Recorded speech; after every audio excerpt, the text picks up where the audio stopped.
चलिए आज हम लोग मैथमेटिक्स के चैप्टर 14 जिसका नाम है सरफेस एंड वॉल्यूम उसके एक्सरसाइज 13.3 को करने वाले हैं। और आज हम लोग बारीकी से समझेंगे, स्टेप बाय स्टेप करके एक एक क्वेश्चन को स्टेप बाय स्टेप करके समझेंगे ताकि आपका कोई भी डाउट नहीं बचे। मैं सॉल्यूशन तक जाऊंगा, आपको सॉल्यूशन तक करवाऊंगा इस वीडियो में।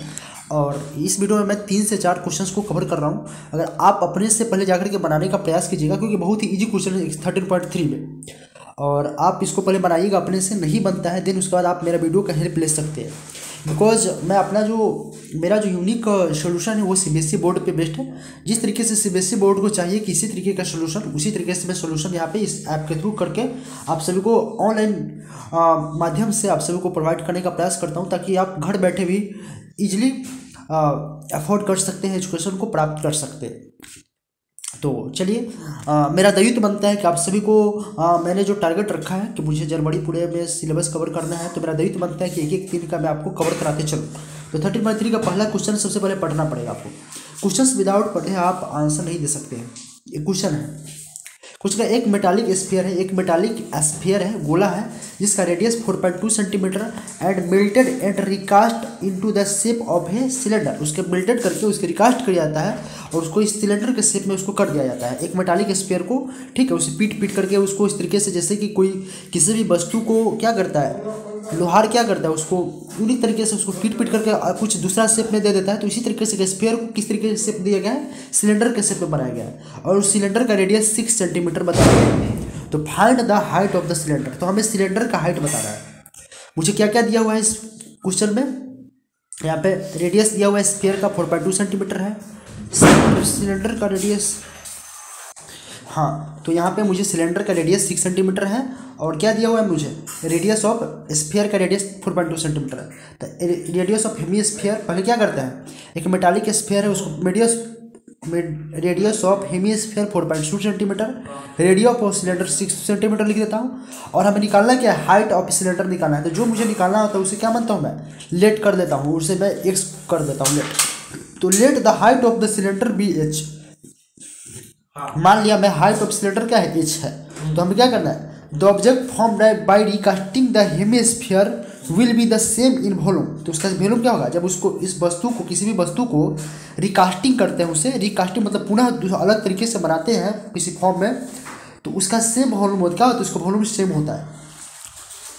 तो होगा volume of sphere equal to volume of cylinder. क्या होगा, volume of sphere equal to volume of cylinder. मतलब कि आयतन किसी चीज़ को, और किसी, मान लिया कि किसी भी वेसल्स को, किसी भी बर्तन को अगर का वॉल्यूम जितना है उसको, तो अति उसको पीट पीट करके उसे कुछ यूनिक तरीके का बना देते हैं, अलग शेप में बना देते हैं, तो वॉल्यूम सेम रहता है। तो वही बातें बता जा रहा है। एक स्फीयर को अगर हम रिकास्टिंग करके एक सिलेंडर के फॉर्म में बना देता हूँ तो वॉल्यूम सेम रहेगा। क्या रहेगा, दोनों का वॉल्यूम सेम रहेगा। जो पहले जो वस्तु था सो, और अभी जिसे हम नए तरीके से रिकास्टिंग किए हैं वो दोनों सेम रहता है, ठीक है।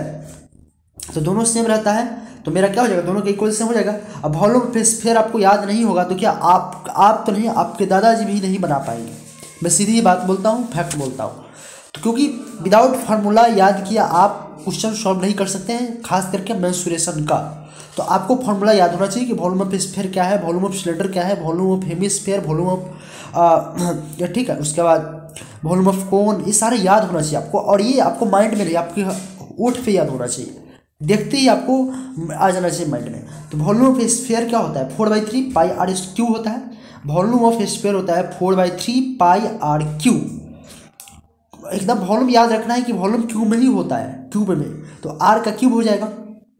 वॉल्यूम ऑफ सिलेंडर का हो जाएगा पाई आर स्क्वायर एच। R1 और R2 दिया हुआ है, मतलब कि रेडियस R1 जो है वो स्फीयर का है और रेडियस R2 जो है वो सिलेंडर का है, दिया हुआ है, ये है, समझाया गया इसमें, ठीक है। उसका 4/3 पाई को मैं पाई ही रहने देता हूँ। रेडियस 1 कितना है, रेडियस 1 यहाँ पे आप देखिएगा 4.2 सेंटीमीटर होगा, तो 4.2 सेंटीमीटर क्यूब बराबर पाई R2 कितना है, 6 सेंटीमीटर। मतलब कि रेडियस ऑफ सिलेंडर 6 है, 6 का स्क्वायर इंटू हाइट। मुझे यही हाइट निकालना है। क्या मुझे हाइट नहीं पता और बताया गया है कि सिलेंडर का हाइट मुझे बता रहा है, तो हाइट ऑफ सिलेंडर मतलब वॉल्यूम ऑफ सिलेंडर में हाइट आता है इसका फॉर्मूला में, तो इसी हाइट को निकालना है मुझे। तो क्या करूँगा मैं, अब मैं यहाँ से क्या करता हूँ, यहाँ से 4/3 है, पाई से पाई पहले मैं काट देता हूँ। मैं क्या करता हूँ, पाई से पाई काट देता हूँ, पाई इधर भी और इधर भी पाई काट देता हूँ। बस क्या 4/3 इंटू 4.3 इंटू 4.3 इंटू 4.3, और ये जो 6 का स्क्वायर है उसको मैं इधर ले आ देता हूँ। 6 का स्क्वायर को मैं क्या करता हूँ, अभी मैच चल रहा है तो उसे भी मैं लगाया हूँ, दो काम एक साथ कर रहा हूँ। मैं इंडिया और श्रीलंका के बीच में मैच चल रहा है वो भी देख रहा हूँ और आप लोगों को पढ़ा भी रहा हूँ, ठीक है। तो यहाँ पे देखिए, यहाँ पे पाई से पाई में काट दिया हूँ यहाँ पे, और 4.3 का क्यू है तो 4.3 टाइम्स लिख दिया हूँ, और ये इक्वल में है तो इधर आएगा मल्टीप्लिकेशन में, तो डिवाइड में आ जाएगा 36, ठीक है। ये जो है 6 का स्क्वायर 36 यहाँ आ जाएगा, और एच अपने जगह पे इक्वल टू एच रह जाएगा, क्योंकि मुझे एच फाइंड करना है, ठीक है। एच मुझे फाइंड करना है। अब हो गया मेरा, यहाँ से एच निकल जाएगा, बिल्कुल अच्छे तरीके से निकल जाएगा। अब मैं क्या करता हूँ, यहाँ से काटता हूँ, मैं काटने का प्रयास करता हूँ, यहाँ से सबको काटता हूँ, देखिए कैसे काटता हूँ मैं। अब क्या करूँगा मैं, देखिए इस तरीके से, किसको मैं यहाँ पे डायरेक्ट सोल्यूशन कर दिया गया है, तो मैं आपको बता देता हूँ। ऐप है यहाँ पे ज़्यादा लोड ना हो इसलिए यहाँ पे कर दिया जाता है, स्पेस भी कम रहता है, तो मैं आपको करके दिखाता हूँ कैसे कैसे आपको इस कैलकुलेशन करना है, ठीक है। सबसे पहले यहाँ पे 4/3 है, 4.2 गुना 4.2 गुना 4.2 है, तो ये 3 दशमलव है, तो नीचे 3 को 10 गुना 10 गुना 10 मतलब कि 1000 हो जाएगा। तो मैं देखिए कैसे करता हूँ स्टेप बाय स्टेप। 4/3 इंटू 4.2 है तो 42 गुने 42, 4.2 को मैं दशमलव को हटा देता हूँ, और 42 अपॉन 3 दशमलव था 3 जगह पे, तो 3 1 पर 3 को 0 कर देता हूँ, क्योंकि 3 दशमलव था, 1 2 3 दशमलव था, तो 3 नीचे इंटू नीचे 36 ऑलरेडी था 36 कर दिया। अब इसको काटना है, मुझे क्या करना है, काटना है। तो मैं कैसे करूँगा, 4 से पहले करो, 4 9 जा 36 हो गया, 9 हो गया, 4 9 जा 36, और 9 से क्या करता हूँ, 3 3 जा 9, और 3 12 3 14 जा 14 या 42 होता है। फिर 3 से ये कट जाएगा 14 मरतबे 14 या 42, ये 3 से ये कट जाएगा 14 या 42, मतलब ऊपर 14 14 14, मतलब 3 टाइम्स मेरा क्या आ रहा है, 3 टाइम्स मेरा 14 से आ जा रहा है, 14 इंटू 14 इंटू 14, ऊपर मेरा 14 इंटू 14 इंटू 14 अपॉन नीचे आ जा रहा है 1000 इंटू सीधा 1000 आ जा रहा है, नीचे सारा का सारा कट गया, नीचे 1000 बढ़ जा रहा है। मतलब कि मैं आपको करके दिखाता हूँ, देखिए स्टेप बाय स्टेप समझिए। कैलकुलेशन में आप सभी को प्रॉब्लम्स होती है, तो कैलकुलेशन का यहाँ पर दिखा रहा हूँ कैसे करना है। यहाँ पे 14 गुने 14 गुने 14 था, 14 गुने 14 मतलब 14 इंटू 14 इंटू 14 अपॉन 1000 था ना। तो अब इसको क्या करूँगा मैं, 14 इंटू 14 का मैं क्या करूँगा, स्क्वायर करूँगा तो कितना हो जाएगा, 196 इंटू 14, मतलब 14 का स्क्वायर मतलब 14 का स्क्वायर 196 इंटू 14 अपॉन 100 होगा, सॉरी 1000 हो जाएगा 1000। अब क्या करता हूँ मैं, 196 को 14 से गुना करता हूँ, मैं 196 को क्या करता हूँ 14 से मल्टीप्लाई करता हूँ 46 से। देखिए कैसे मैं करता हूँ,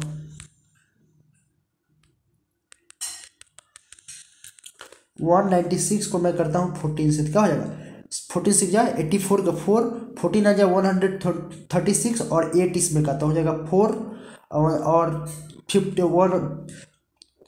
14 हो जाए 14, और 13 इसमें का तो क्या हो जाएगा, और यहाँ पे हो जाएगा सॉरी 27, सीधा 27 हो जाएगा 27, और ठीक है 2744 हो गया, 2744 में लिख देता हूँ। मैं क्या करता हूँ 2744 अपॉन नीचे कितना 1000 है, 3 को के बाद 0 1 2 3 दशमलव होते 3 0 कर देता हूँ, यहाँ पे 3 0 तो 2.744 यहाँ पे होगा, और 2.744 इसका आंसर भी दिया हुआ है, 2.74 सेंटीमीटर दिया हुआ है। तो क्या हो जाएगा इसका, यहाँ पे देख सकते हैं आप लोग, ठीक है। यहाँ पे देखिए, hence the height of the cylinder so found will be 2.74 centimetre. क्या है, किस तरीके का बनेगा, 2.474 सेंटीमीटर का हो जाएगा। जो सिलेंडर बनेगा उसका जो हाइट होगा, जो नया सिलेंडर बनेगा जिसे रिकास्टिंग करके बनाया गया है, उसका जो हाइट है वो 2.74 सेंटीमीटर होगा। चलिए इस तरीके से हम लोग सेकंड क्वेश्चन पे आते हैं, और सेकंड क्वेश्चन को भी हम लोग अच्छे तरीके से बनाने का प्रयास करेंगे। क्वेश्चन नंबर 2 यहाँ पे ये है, ठीक है। क्वेश्चन नंबर 2 का आप लोग देखने का प्रयास कीजिए, ये देखिए क्वेश्चन नंबर 2 करा, metallic spheres of radius 6 centimetre. एक मेटालिक स्फीयर है जिसका रेडियस 6 सेंटीमीटर है, 8 सेंटीमीटर है एंड 10 सेंटीमीटर है रिस्पेक्टिवली, ठीक है। रिस्पेक्टिवली मतलब क्रमागत तरीके से, are melted to form a single solid sphere. करा है 3 स्फीयर है, ठीक है। उस स्फीयर का रेडियस 6 सेंटीमीटर, 8 सेंटीमीटर, 10 सेंटीमीटर है। उसे एक सिंगल सॉलिड स्फीयर बनाना है, एक स्फीयर बनाना है, तो find the radius of resultant sphere. तो जो ये 3 मेटालिक स्फीयर है जिसका रेडियस अलग अलग दिया हुआ है, 6 सेंटीमीटर का एक रेडियस है, एक स्फीयर है, एक स्फीयर का रेडियस 8 सेंटीमीटर है, और एक का 10 सेंटीमीटर है एक रेडियस, एक स्फीयर का रेडियस। तो मुझे एक नए मेल्टेड करके, जो नए तरीके से जिसको बनाना है, मुझे मेल्टेड करके रिकास्टिंग जिसको करना है, जिस स्फीयर का एक सिंगल स्फीयर बनाना है तीनों को मिला करके, तो उसका स्फीयर का जो रेडियस कितना होगा, उसका रेडियस कितना होगा, तीनों को एक कर देता हूँ तो रेडियस कितना हो जाएगा वो देख रहा है मुझे। तो यहाँ पे मैं आपको बता दूँ कि एक मिनट देखिए, रेडियस R1 और फर्स्ट स्फीयर यहाँ R2 मतलब 3 स्फीयर है, यहाँ पे 3 को रेडियस दिया हुआ है, इसका मतलब 3 स्फीयर है, ठीक है। और तीनों को एक से मेल्टेड करके एक स्फीयर बनाया जा रहा है। मुझे बोलने में थोड़ा दिक्कत हो रहा है, कोई दिक्कत नहीं। और रेडियस ऑफ थर्ड स्फीयर का 10 सेंटीमीटर यहाँ पे दिया हुआ है, एकदम कोई दिक्कत नहीं यहाँ पे आपको, ठीक है। यहाँ पे दिया हुआ है तो कोई दिक्कत नहीं होनी चाहिए। अब मुझे क्या करना है, तो let the radius of the resultant sphere be R. मैं थर्ड स्फीयर जो नया रेडियस मुझे बनाना है, रेडियस जो नया स्फीयर बनेगा उसका रेडियस को मैं लेट कर लेता हूँ आर, बिकॉज जो निकालना होता है, जो मुझे फाइंड करना होता है उसे लेट कर लेता हूँ। तो the object found by recasting the sphere will be same in volume as the sum of the volume of the sphere. मेरे कहने का मकसद आप लोग समझने का प्रयास कीजिएगा, मैं बार बार आप सभी को बता रहा हूँ। मतलब मैं कह रहा हूँ कि 3 स्फीयर जो था, पहले जो कुछ कोई बर्तन है आपका घर में, उसको तोड़ फोड़ करके इधर उधर करके जोड़ जाड़ करके दूसरा चीज़ या दूसरे स्टेप में बता दीजिएगा, उसको मेल्टेड करके आप दूसरे स्टेप में कीजिएगा, तो उसका जो वॉल्यूम होता है, वॉल्यूम वो सेम होता है। क्या होता है उसका वॉल्यूम? उसका वॉल्यूम सेम होता है, उसका वॉल्यूम सेम होता है, दोनों का वॉल्यूम। मतलब पहले जो बर्तन था आपके पास, उस बर्तन को आप क्या किए हैं कि टेढ़ा बढ़ा करके दूसरा शेप का बना दिए, तो उसका जो वॉल्यूम होता है वो सेम होता है। मैं बार बार बता रहा हूँ वॉल्यूम सेम होता है, तो मैं बराबर इक्वल कर लेता हूँ। तो वॉल्यूम ऑफ 3 स्फीयर पहले वाला जो क्या था, पहले वाला का एक मिनट यार, हाँ, वॉल्यूम ऑफ 3 स्फीयर मतलब पहले वाले 3 स्फीयर का वॉल्यूम बराबर वॉल्यूम ऑफ रिजल्टेंट स्फीयर। तीनों स्फीयर को बनाने का जो रिजल्टेंट परिणामी स्फीयर जो मेरा होगा, जो नया एक सिंगल स्फीयर बनेगा, दोनों इक्वल होगा। क्या होगा? दोनों का वॉल्यूम इक्वल होगा। तो नीचे आइए, नीचे यहाँ तक समझ में आ गया आप लोग को। तो क्या करूँगा मैं, वॉल्यूम ऑफ स्फीयर क्या होता है 4/3 पाई आर क्यू, 4/3 पाई और आर क्यू होता है। तो मैं क्या करता हूँ, आर क्यू मतलब 3 को आर दिया हुआ है, तो 4/3 पाई R1 का क्यू प्लस R2 का क्यू प्लस R3 का क्यू इक्वल टू क्या है, वॉल्यूम ऑफ रिजल्टेंट स्फीयर। तो एक स्फीयर तीनों को मिला करके एक स्फीयर बनाया जाएगा, तो उसका स्फीयर का वैल्यू क्या होगा 4/3 पाई आर क्यू होगा। कोई दिक्कत यहाँ तक? कोई दिक्कत नहीं होनी चाहिए आप लोग को, ठीक है। चलिए 4/3 पाई 6 का R1 क्या है 6 है, R2 8 है और R3 10 है। 6 का क्यू प्लस 8 का क्यू प्लस 10 का cube equal to 4/3 pi R cube. मैं यहाँ तक कर देता हूँ, यहाँ तक आपको पुट करने में कोई दिक्कत नहीं है। अब आर क्यू मुझे निकालना, ये आर क्यू निकालना है मुझे, यही आर निकालना है मुझे। तो आर क्यू इक्वल टू कर देता हूँ, आर क्यू को साइड में कर देता हूँ और क्या करता हूँ मैं 4/3 से 4/3 काट देता हूँ, पाई से पाई काट देता हूँ। मैं क्या क्या हूँ समझ में आ रहा है आप लोग को? 4/3 से 4/3 काट दूँ, पाई से पाई काट दिया हूँ दोनों साइड का। इधर का 4/3 पाई था और इधर भी 4/3 पाई था, दोनों को काट दिया हूँ, डिसम कर दिया हूँ। और मुझे मेरे पास सिर्फ आर क्यू बच गया। क्या बच गया? आर क्यू इक्वल टू 6 का क्यू होता है 6 स्क्वायर 6 का स्क्वायर 36 और 36 को 6 की जगह मतलब 6 का क्यू होता है 216, ठीक है, ये याद रखिएगा। 6 का क्यू होता है 216। आप 6 को 3 टाइम मल्टीप्लाई करिएगा तो 216 आएगा। 8 का होता है 512 और 10 का 1000 होता है, सबको पता है, ठीक है। चलिए यहाँ तक आपको कोई दिक्कत नहीं होनी चाहिए। अब ये हो गया इसको तो तीनों का ऐड करता हूँ तो 1728 आता है। तो आर इक्वल 1728 जो है आर क्यू इक्वल टू 1728 है। तो आर इक्वल टू क्या हो जाएगा, आर इक्वल टू क्या हो जाएगा उसको आप ही बताइए। आर इक्वल टू क्या हो जाएगा 3√अंडर क्या 1728 हो जाएगा, यही ना होगा। तो अब आपका इस किसका 1728 किसका क्यू है वो आपको दिख रहा है, किसका क्यू है। तो कैसे करेंगे सो देख, थोड़ा सा मैं दिमाग लगाऊंगा। क्या करूंगा मैं, थोड़ा सा दिमाग लगाऊंगा कि आर क्यू है तो 1718, तो आर कितना हो जाएगा, किसका क्यू, ये क्यूब किसका 1718 किसका क्यूब है। तो दिमाग लगाएंगे, पहले नियरेस्ट में जाना होगा, नियरेस्ट में। तो मुझे पता है कि पहले 10 का क्यूब देखेंगे, तो 10 का क्यूब मुझे पता है 1000 है और ये 1000 से ज़्यादा है, 700 ज़्यादा है। तो मैं क्या करता हूँ, पहले 700 ज़्यादा है तो 11 से मैं करके देखता हूँ। 11 का क्यूब क्या होता है, 11 का क्यों होता है 11 के स्क्वायर 121, अब फिर 11 से करता हूँ।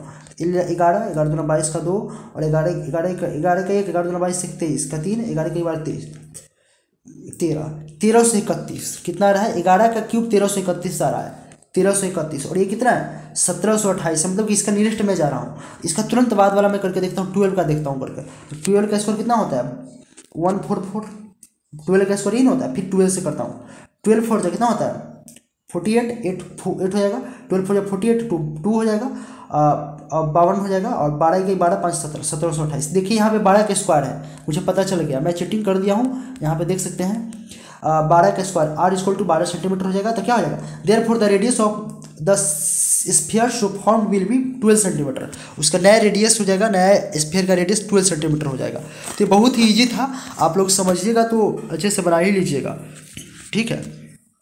तीसरा क्वेश्चन मैं करके स्टॉप करता हूँ, 3 क्वेश्चन मैं कल भेजूँगा। A 20 metre deep well with diameter 7 metre, कह रहा है एक वेल है, एक क्या है, वेल है एक, उसका क्या 20 मीटर डीप है, मतलब गहरा है, 20 मीटर डीप है, उसका डायमीटर कितना है 7 सेंटीमीटर, पूरा जो डायमीटर है वो पूरा 7 सेंटीमीटर है। Each dug and the earth, मतलब कि खोदा गया है, एक वेल को, एक कुएं को खोदा गया है, डग मतलब खोदना, and the earth from digging is evenly spread out to form a platform 20 metre by 14 metre, मतलब लेंथ और ब्रेथ इसका दिया है, मतलब कि स्पीड मतलब होता है फैला हुआ, उस पृथ्वी के चारों तरफ फैला हुआ जो एक प्लेटफॉर्म है वह 20 मीटर लंबा और 14 मीटर चौड़ा है, लंबाई और चौड़ाई दिया है 22 मीटर और 14 मीटर है। Find the height of the platform, अब मुझे प्लेटफॉर्म का हाइट निकालना है, मुझे क्या करना है, प्लेटफॉर्म का हाइट निकालना है। चलिए हम लोग कैसे करते हैं इसको देखते हैं। इधर आइए, नीचे आइए, और नीचे यहाँ पे देखिए कैसे करता हूँ मैं। सबसे पहले इसको देख लीजिए, एक दिया हुआ है इस तरीके से गड्ढा खोला गया एक वेल का, जिसका यहाँ पे आपको पता ही क्या कितना गड्ढा है, 20 सेंटीमीटर 20 मीटर गड्ढा है, तो यही हाइट हो गया। जो डेप्थ जो होता है वही हाइट होता है, और रेडियस यहाँ पे ऊपर पूरा डायमीटर 7 दिया हुआ है, तो रेडियस यहाँ पे आधा इसका क्या हो जाएगा 3.5 मीटर हो जाएगा। तो रेडियस आप लोग को पता चल गया। अब देखिए क्या करता हूँ मैं, the shape of the well will भी क्या है, सिलेंड्रिकल है। सबसे पहले तो यहाँ पे सिलेंड्रिकल गड्ढा क्या होगा, गड्ढा जब खोदा जाएगा इस तरीके का वेल का, इसी तरीके का ना होगा, ये सिलेंड्रिकल है, एकदम सिलेंड्रिकल, एकदम कोई दिक्कत नहीं होना चाहिए। मुझे पता चल गया कि ये सिलेंडर है, क्या है, सिलेंडर है। तो इसका डेप्थ ऑफ वेल हाइट कितना 20 मीटर है। Radius of cylindrical circular end of well 7/2 मतलब 3.5 मीटर है, पता चल गया 3.5 मीटर है। एरिया ऑफ प्लेटफॉर्म का एरिया, एक प्लेटफॉर्म है, प्लेटफॉर्म के लिए क्या होता है, लेंथ इंटू ब्रेथ होता है, क्या होता है, लंबाई गुना चौड़ाई होता है किसका, इस तरीके का प्लेटफॉर्म है तो उसका क्या हो जाएगा, लेंथ गुना ब्रेथ, आयत का क्षेत्रफल और क्या होता है, लंबाई गुना चौड़ाई होता है, ठीक है। तो length into breadth 20 × 14 metre square हो जाएगा, क्या हो जाएगा 20 × 14 मीटर स्क्वायर हो जाएगा, ठीक है। तो इसको इसे रहने देता हूँ। Let height of the platform, मुझे जो निकालना होता है मैं बार बार बोल रहा हूँ, जो मुझे फाइंड करना होता है उसे लेट करता हूँ। तो मैं मान लेता हूँ कि जो प्लेटफॉर्म है उसका जो प्लेटफॉर्म का हाइट है वो h है। तो volume of soil dug from the well will be equal to the volume of soil scattered on the platform.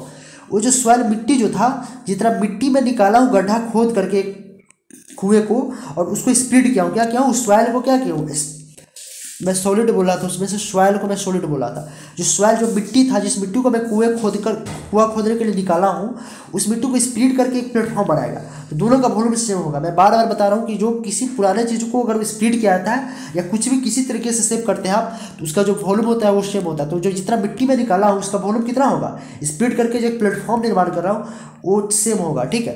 तो यहाँ पे सेम वही बताया जा रहा है कि जो स्कैटर्ड किया हूँ, मतलब जो फैलाया हूँ जिस सॉइल को मैं, एक डग खुदा हूँ, डग मतलब गड्ढा, जो सिलेंड्रिकल कार का है वेल, और उसका जो मिट्टी स्प्लिट करके एक प्लेटफॉर्म बनाया हूँ, वो दोनों का वॉल्यूम सेम होना चाहिए, और सेम होता ही है उसका, ठीक है। चलिए, तो volume of soil from well बराबर होता है volume of soil used to make such a platform, मतलब वेल को, एक वेल मतलब एक कुएं को निर्माण करने में जो सॉइल मिट्टी का वॉल्यूम जो था निकाला हूँ, उसको वो इक्वल होगा एक नए मिट्टी, जो मिट्टी निकाला हूँ उसको स्प्लिट करके एक प्लेटफॉर्म जो बनाया हूँ उसके सामने, वो दोनों इक्वल होगा।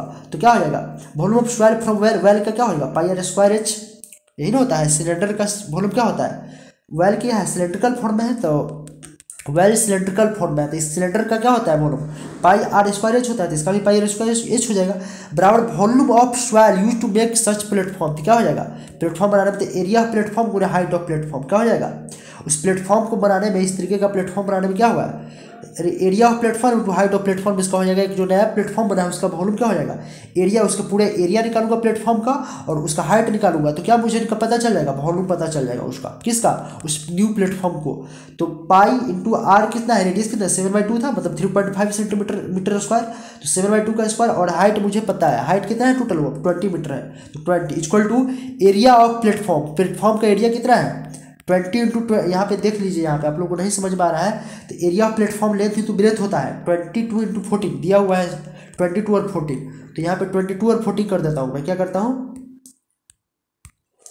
22 14 इंटू हाइट, और यही हाइट मुझे निकालना है। तो हाइट इक्वल टू क्या है, हाइट को यहीं पर रहने देता हूँ, यहीं पर रहने देता हूँ, कोई दिक्कत, पाई का मैं क्या करता हूँ इस पाई को 22/7 गुने 7×49, 7 से बन जाए 49 और अपन 2/14, 22/49 अब गुने 20, अब बट्टा में ये मल्टीप्लाई में है तो नीचे आएगा तो डिवाइड में आ जाएगा, तो 20/22 × 14 आएगा। ठीक है, हो जाएगा। अब इसको मैं काट कूट करके क्या करता हूँ,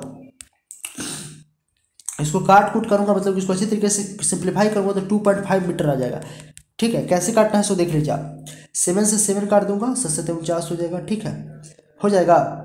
22 से 22 काट दूंगा, 22 से 22 चला गया, 4 5 जा 20 होगा, ऊपर 7 5 और 5 बच गया, और नीचे 7 से 7 2 जा 14 हो गया, कट गया। अब बच गया कितना, 25 बटा कितना हो जाए 4, 25 बटा, एक मिनट मुझे अपने से करना पड़ेगा, मैं आपको अपने से करके दिखाता हूँ। देखिए 22/7 इंटू 49/4 इंटू 20/22 गुने 14 है, यही ना है। मैं क्या करता हूँ पता है, 22 से 22 को काट देता हूँ, 7 से जब 49 होता है, कोई दिक्कत।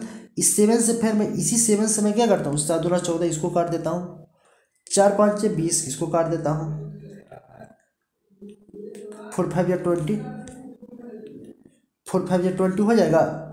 और ऊपर बच गया कितना, 5 बच गया ऊपर, और नीचे कितना बच गया, 2 बच गया। 5/2, 5/2 करूँगा क्या होगा, 2 2 या 4 इंटू और 1 2 5 2.5 आ जाएगा। इसको अच्छे तरीके से कीजिएगा तो 2.5 मीटर आ जाएगा। और यही मेरा क्या होगा, यही मेरा हो जाएगा आपका,